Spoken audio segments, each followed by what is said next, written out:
Discovered my best friend's 4 kids and my husband's after 12 years of friendship. But karma was cruel. So here's my story, and honestly, it's one. I never thought I'd have to share like this. I'm 29, a graphic designer by trade, and I run my own small design business. Work keeps me busy, and I like what I do. It's creative, challenging, and I get to work with some cool clients. But today I'm not here to talk about work. I'm here because of my best friend, or who I thought was my best friend, Sarah. We met back in high school. I remember it so clearly because both of us were kind of the odd ones out, While most people had their little clique, Sarah and I were the type who didn't quite fit in anywhere. I guess you could call us the weird girls. But in the best way possible, we were both a bit awkward and had our own sense of style, nothing wild, but not exactly what was cool at the time either, so we just clicked almost instantly. It was one of those friendships where you don't even realize how quickly you become close by the end of that year. She was already like a sister to me from that point on, Sarah, and I did practically everything together. And I mean everything. If you saw one of us, the other wasn't far behind. School projects, hanging out at the mall, sleepovers where we'd stay up all night talking.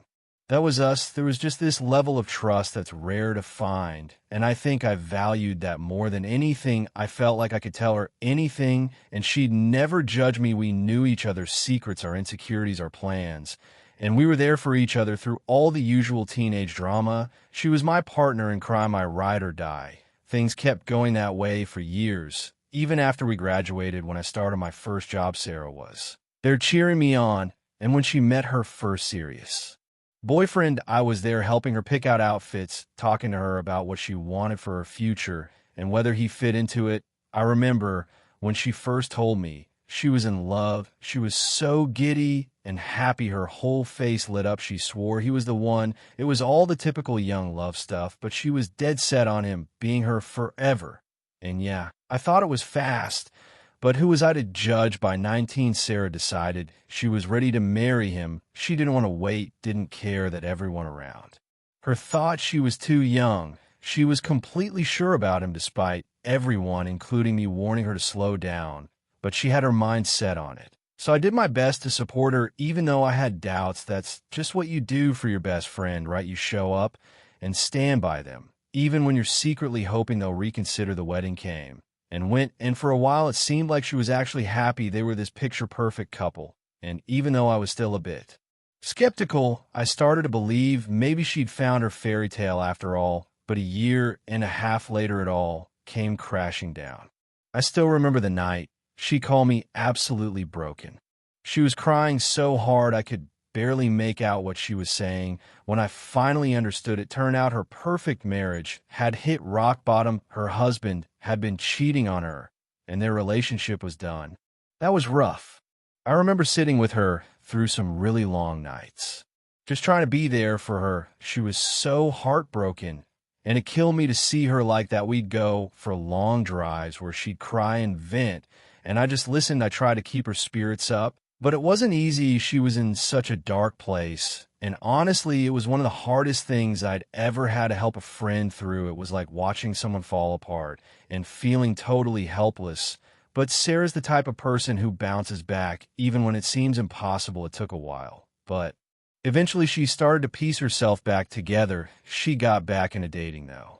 She was way more guarded this time around. Then, just as things seemed to settle, she met David. She was 23 by then and way more cautious than she'd been before. David was different, older, steady, the kind of guy who seemed reliable. They started seeing each other, and for the first time in ages, I saw her genuinely happy again. It was like this light was back in her eyes, and I thought maybe this time it's real. After a year or so of dating, she decided to marry him. I was nervous given how things had gone the first time, but she was certain about him, and I wanted to believe it could work. They had this small, beautiful wedding, and this time it really did feel different. I guess I was so caught up in her happiness that I missed some of the signs. The crazy part is it was at Sarah's wedding where I met my husband, Chris. He was a friend of David's, and we hit it off pretty quickly.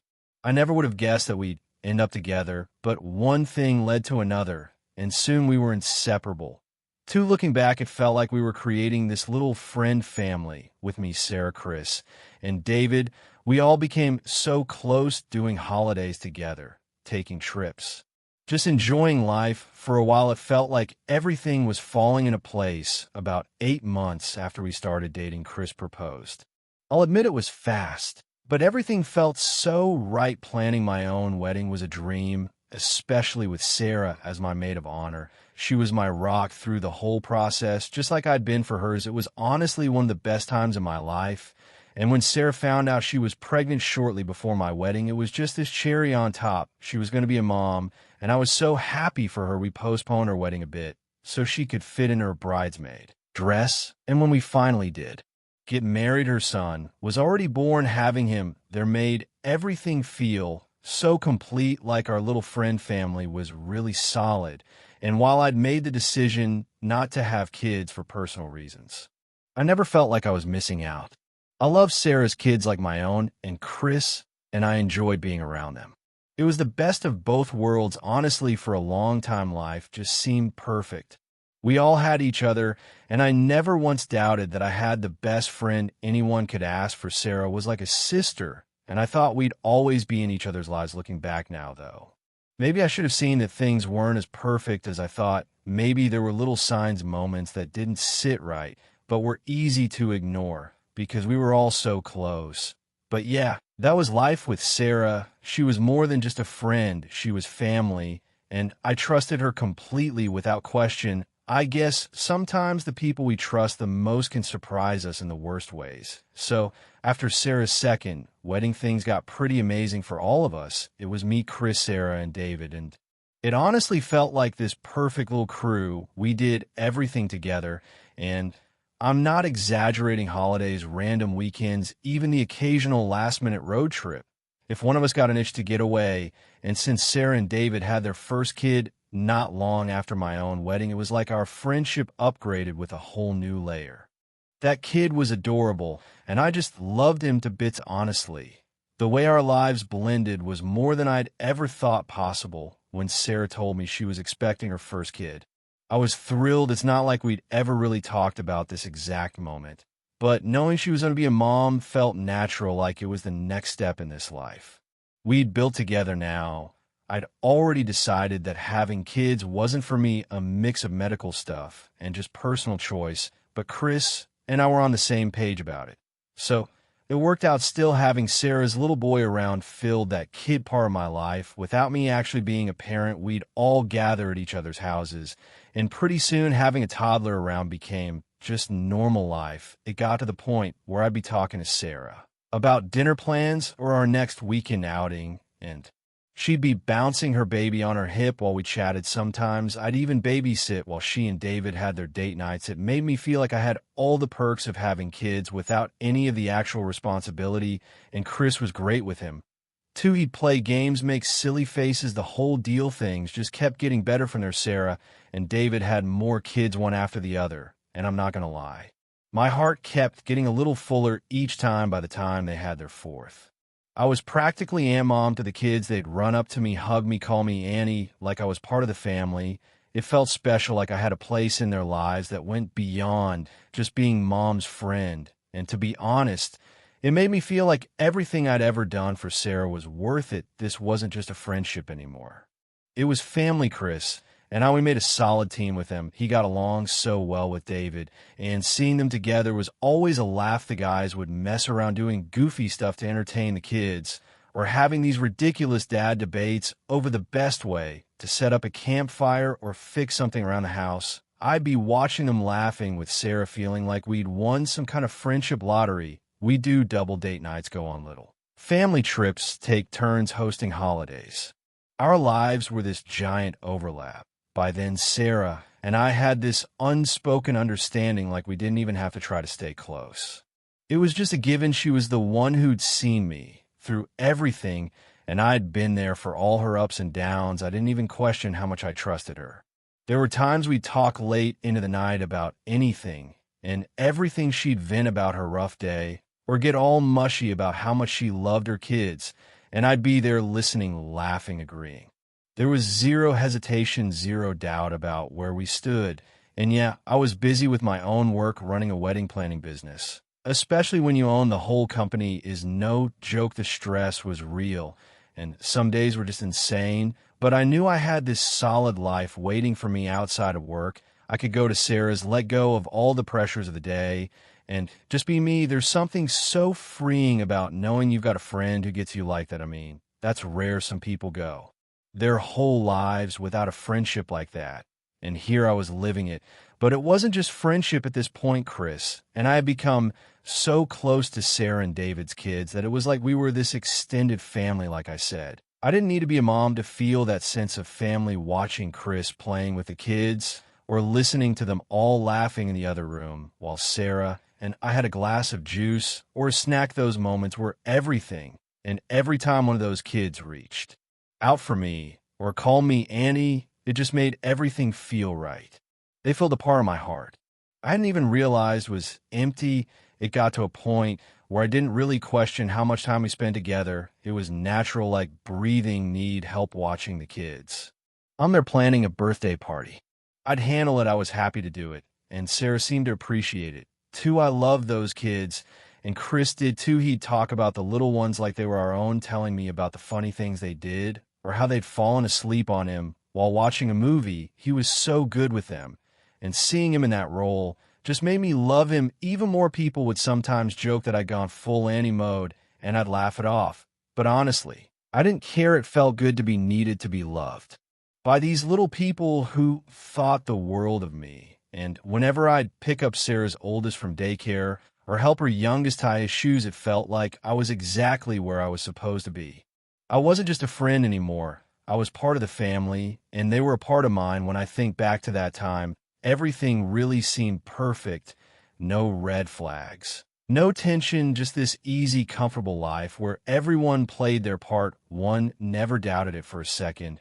We had our routines, our inside jokes, our shared holidays, and the kids brought this extra joy that made everything feel richer. It was the kind of life that felt solid, like you could depend on it to stay exactly as it was. And if you told me then that any of this could fall apart, I would have laughed. Sarah was like my sister, and Chris was my best friend and partner. It was this steady, dependable thing, and I never saw a reason to question it. But looking back now, maybe that's where I went wrong. I trusted too easily, assumed things would always stay the same, and never once thought to look closer. But back then, I thought I was living my dream life. So yeah, we were this tight-knit group, and my life was pretty great. I had a successful business, a husband I loved, and a best friend who felt more like family. And those kids, they were the icing on the cake. I couldn't have asked for anything better. Everything just seemed to click perfectly. And then, well, everything changed. So out of nowhere one day, I get a call from Sarah, and right away I knew something was wrong because I could barely make out her words. She was crying so hard, like that ugly gasping cry where you're choking on your own tears. I'd never heard her like that. And it freaked me out. I dropped everything I was doing at work and rushed over to her place as fast as I could. When I got there, it was like walking into chaos. The house was a mess, stuff scattered everywhere, like someone had thrown things around in a rage. And then there was Sarah just lying on the living room floor, still sobbing, her makeup smeared all over her face, looking like she'd hit rock bottom. It broke my heart to see her like that. And for a second, I didn't even know what to say or do, so I just sat down on the floor next to her and waited for her to calm down. It took a while, but eventually she stopped crying enough to actually talk to me. I was bracing myself, thinking maybe something happened with one of the kids or that she'd lost her job. I don't know, my mind went all over the place, but what she told me was something I never saw coming. She said David had left her. He'd packed his things, taken what he wanted, and left her and the kids just like that. I remember just sitting there staring at her because it didn't make any sense. Sarah and David were solid. At least that's what I thought. They weren't the couple that argued all the time or had any kind of major drama. If anything, they seemed like the most stable out of all of us. But according to Sarah, they'd been having these low-key arguments that kept getting worse over the past few months, stuff about little things like money, work schedules, and him coming home late. Nothing huge, or at least that's what she thought. Then she told me he'd just come home one night, said he couldn't do it anymore, and walked out apparently. He said he'd send her the divorce papers soon, and that he'd make sure she and the kids were financially okay, but he was done. She showed me a short note He'd left something about needing space and not being able to stay in a relationship that didn't make him happy anymore. It was like a generic breakup letter, and it made me mad this was the guy who'd seemed like the ultimate family man. And he leaves her with nothing but a crappy little note. I was furious for her. But mostly I was just confused. I couldn't wrap my head around what had happened Sarah and David had been together for years with for. Kids, and yeah, raising 4 kids isn't exactly easy, especially when they're close in age like theirs were, but still leaving like that. It just didn't seem like him. I decided to stay with Sarah and the kids for a few days. Chris was on a business trip, so it was perfect timing, and I knew she needed someone around. The kids were too young to understand what was going on, and I didn't want them to pick up on the chaos if I could help it every time one of them asked where Daddy was. I felt this mix of anger and sadness for them. Sarah would just say he was away for a bit and try to distract them, but I knew it was tearing her apart. I kept asking her if there was something specific that led to this, something she hadn't told me. But she kept shaking her head, saying she didn't know. All she could say was that he'd started acting distant, picking these little fights over nothing, and then sleeping in the guest room most nights. She thought it was just stress or work pressure, and that he'd snap out of it eventually, but instead he just up and left. It was insane. I tried to think back to anything David might have said or done that seemed off, but nothing came to mind. He was always just David, by the 3rd day. My anger was boiling over. I told Sarah that David owed her more than just some dumb note. I wanted to know what happened, to get some kind of answer that made sense. I decided to reach out to Chris and ask him to talk to David about everything. Maybe he could get through to him, help him see sense, or at the very least make him explain himself. When I called Chris and told him what happened, he sounded just as shocked as I was. He agreed to talk to David. As soon as he got back from his trip to Chicago, I felt a bit of relief, like maybe this would give us some clarity. Chris and David had always been close, and if anyone could get an honest answer from him, it was Chris. In the meantime, I kept holding things down at Sarah's. She was barely functioning, and I tried my best to keep things together, cleaning up, making meals, putting the kids to bed. I even took her oldest to daycare so she could get a break. But in the back of my mind, I was still obsessing over why David would do this. I kept running through every memory I had of the two of them, every family gathering, every double date. Nothing added up. A few nights later, Sarah sat me down and told me she was pregnant.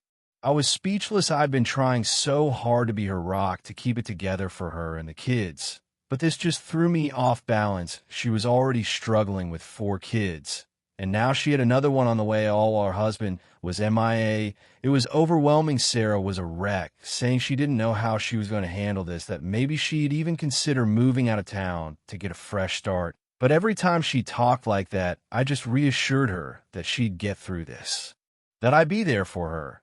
And so with Chris, I kept hoping that once he talked to David, things would get better, or at least we'd get some answers. But here's the thing, the more I thought about it, the angrier I got. I felt like David was running away from his responsibilities, from the family he'd helped create, and for what, some vague, meaningless excuse that he wasn't happy. It didn't make any sense. I wanted to shake him, make him see what he was doing to his family, to Sarah, to those kids who adored him. As the days went on, I started to feel like this was more than just a rough patch or a little mistake on David's part. Something bigger was going on. But Sarah either didn't know or wasn't telling me. And the whole time, I just kept thinking, how could he leave her, leave all of them, especially now? It was hard to keep holding in the anger, the questions. But I knew I had to stay strong for Sarah, and that's where things were left. Chris was set to meet with David soon, and I was hanging on to the hope that this talk would finally give us some answers, because honestly, none of it made any sense, and we were both desperate to understand what had actually gone wrong. After waiting for what felt like forever, Chris finally got back from his trip to Chicago, and I was on him immediately. I didn't even give him a chance to unpack. I told him he had to talk to David right away. I was holding on to hope that whatever David told Chris might help piece this whole thing together. Maybe it was a big misunderstanding or something. He didn't want to share directly with Sarah. I mean, people keep secrets, right? But deep down, I had this gnawing feeling that it was more than just a bad patch in their marriage. So Chris promised he'd reach out to David.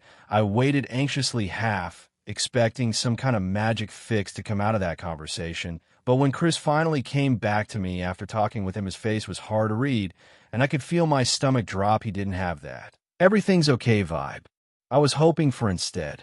He just looked, I don't know, tense, frustrated. Even Chris sat me down and told me he'd tried talking sense into David, but that David was set on the divorce. Chris said David seemed adamant that their marriage was over and didn't want to get into the details. According to Chris, all David said was that things had gone too far, that it wasn't fixable. I remember staring at Chris, waiting for him to say more. But that was it. No real explanation, nothing to make sense of what he'd done. But here's the thing.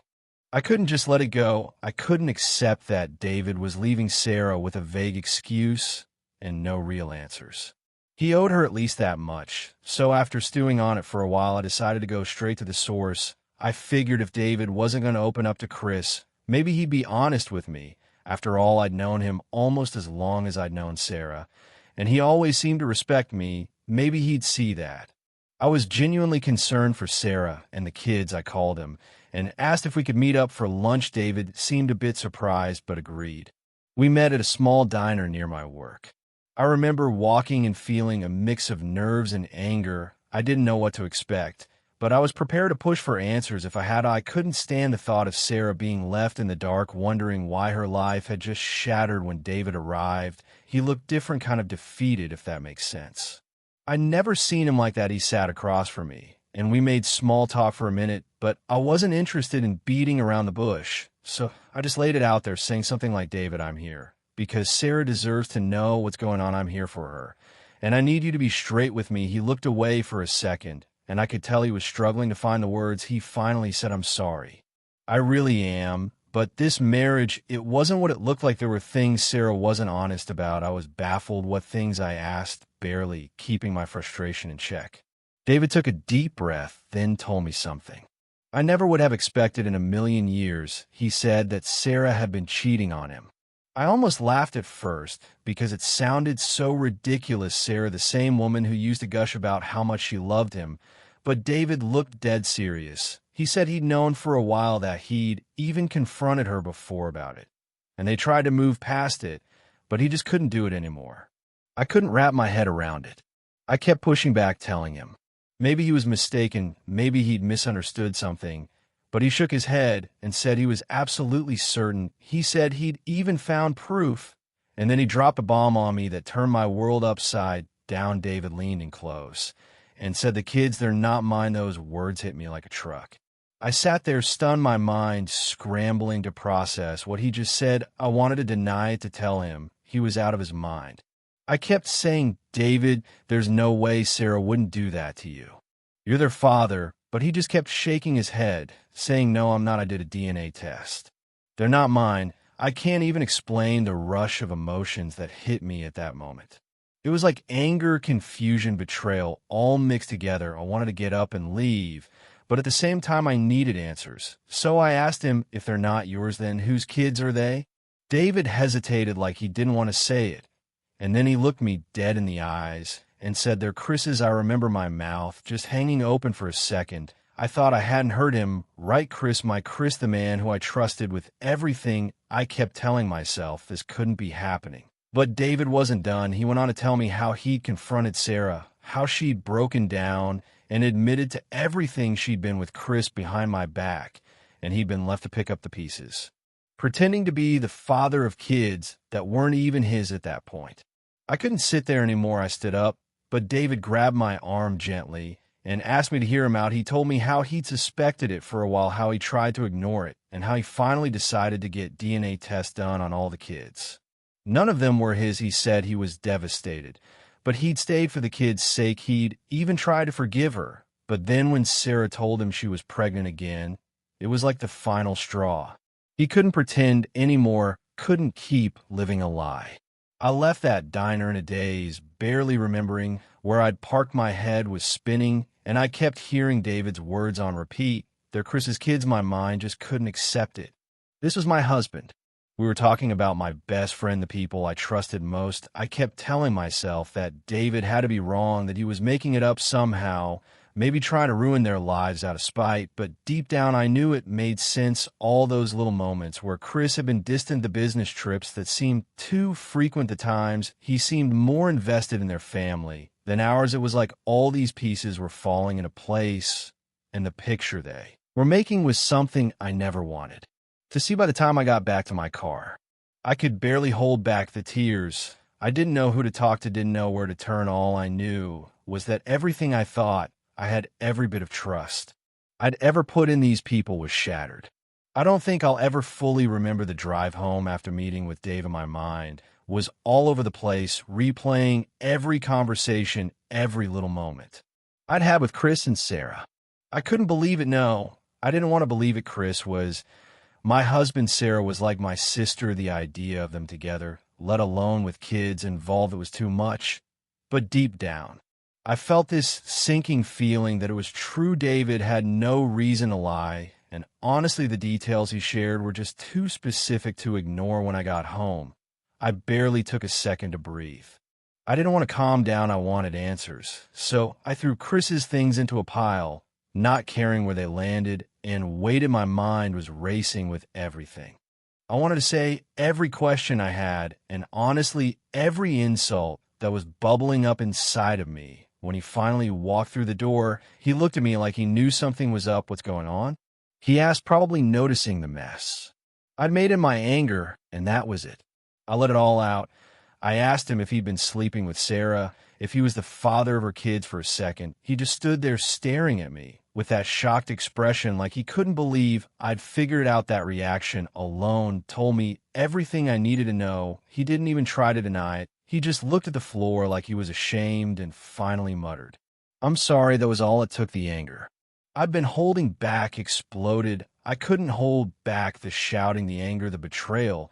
I asked him how long it had been going on, how he could do this to me, how he could betray me with her, my best friend of all people. Chris tried to explain, saying it had just happened and that he hadn't meant for things to go this far. He went on about how he felt trapped, how he and Sarah had gotten too close when I wasn't around, but none of it made any sense. Nothing, he said, justified the betrayal. There was nothing that could make this right. I remember asking him about the kids, if he really was their father. He looked like he'd been punched in the gut, like admitting it would make it all too real, and then he just nodded. That nod broke me. All those years I've been part of those kids' lives, loving them, treating them like family, only to find out that they were his with Sarah. It was like every memory I had of them was suddenly tainted. He tried to tell me that he still loved me, that he'd made a mistake, but at that point I was done. I was numb, exhausted, hurt beyond anything I could describe. I told him to leave. I couldn't even look at him. The person I thought I'd loved for all those years suddenly felt like a stranger. Every time I tried to remember our good times, all I could see was him and Sarah sneaking around behind my back. Chris didn't argue. He packed a few things and left quietly, which somehow made it worse. It felt like he wasn't even fighting for us, like he'd already given up on what we had once he was gone. I just sat there in the silence, letting everything sink in. I'd lost my husband and my best friend all in one blow, and it felt like the walls were closing in on me. The next day, Sarah tried to reach out. I saw her name flash on my phone screen, and this wave of anger hit me so hard. I almost smashed my phone. I couldn't even bring myself to pick up. I ignored every call, every message.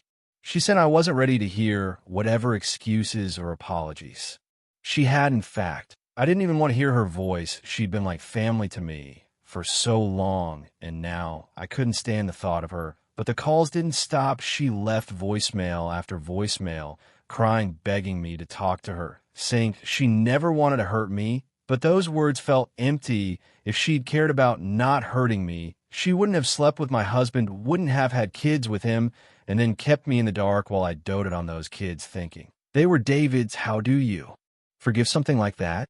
How do you even begin to process that level of betrayal?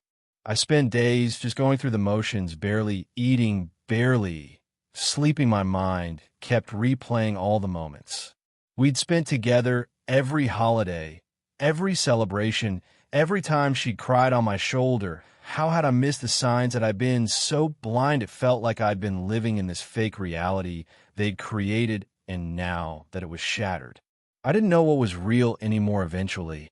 I blocked her number. I knew she wouldn't stop, and I wasn't ready to face her. My emotions were all over the place, and I didn't want to hear her voice or explanations. What could she possibly say to make this better? There was nothing, absolutely nothing. I started boxing up Chris's things. Every little item reminded me of what I'd lost: his clothes, his stupid coffee mug, even his side of the bed. It was like his presence was haunting me, lingering everywhere. So I packed up everything that was his and left it by the door. I couldn't even stand having his stuff in my space anymore. Through all of this, I kept wondering what my life looked like now. I'd spent years building something I thought was unbreakable, a marriage, a friendship, a family dynamic with these kids I loved like my own, and now it was all gone. Every bit of it. It felt like I was starting from scratch, but without any of the hope or excitement you usually get when starting over. This wasn't a fresh start. It was a mess. I never asked for the hardest part was knowing I'd been so close to the truth and missed it all the times I'd sat with Sarah talking about life, sharing her dreams. It was all a lie. She was lying to my face, keeping the truth hidden while I poured my heart into our friendship. It made me feel like a fool. I don't know how long I sat there that day, surrounded by empty spaces where Chris's things used to be, just staring into nothing. It felt like the end of something huge, something I'd never be able to get back. And the worst part was there was no one I could turn to, no one who could really understand what I was going through. My two closest people were the ones who'd betrayed me, and I was left standing in the ruins wondering what the hell I was supposed to do next. Last update. It's been a few months since everything blew up. Chris has been completely out of my life since that day. I threw him out, and I haven't heard a word from him. I was done, completely done. I moved on, focusing on rebuilding my life, putting all my energy into my work, and just trying to feel whole again. But then out of nowhere, I got news about Sarah. She was sick, really sick, apparently with stage 4 cancer. It hit me like a punch to the gut, hearing that I didn't even know how to react at first. Part of me didn't want to believe it, the same part that was still angry that hadn't forgiven her and probably never would. But this was real. She was dying, and there was nothing anyone could do. A few weeks after hearing about her diagnosis, I got a message from Sarah herself. She was practically begging me for forgiveness, saying she was sorry for everything, that she didn't want to leave this world without making things right between us. She even told me she'd lost the baby she was carrying, and she was devastated. I could feel her desperation in her messages, but still I couldn't bring myself to respond. I just couldn't. The wound was still too fresh, and every time I thought of her, all I could see was the betrayal. I trusted her with everything, and she'd taken that and crushed it. So I ignored her messages. I told myself that I needed to protect my own peace, that I had to look out for myself now and for the next couple of months. That's exactly what I did. I tried to keep moving forward, focusing on the life I was trying to rebuild. Then, 2 months later, I got the news Sarah had passed away. It hit me in a weird way. I didn't feel the anger or resentment I'd expected. Instead, it was this strange, heavy sadness, like a part of my life had really ended. Sarah had been my best friend for so long, and now she was just gone. And the worst part, I'd never responded to her messages. I'd never given her the closure she'd wanted, the forgiveness she'd begged for. But that wasn't the end of it. Sarah's family reached out to me shortly after, asking if I could take in her kids. I was shocked, but they explained that with David gone and Sarah's family unable to take them, they'd end up in foster care if no one stepped up. I thought about it long and hard. I mean, these are the same kids I'd loved and taken care of for years, the same kids I'd been there for all along, and as much as their existence was tied to everything that went wrong.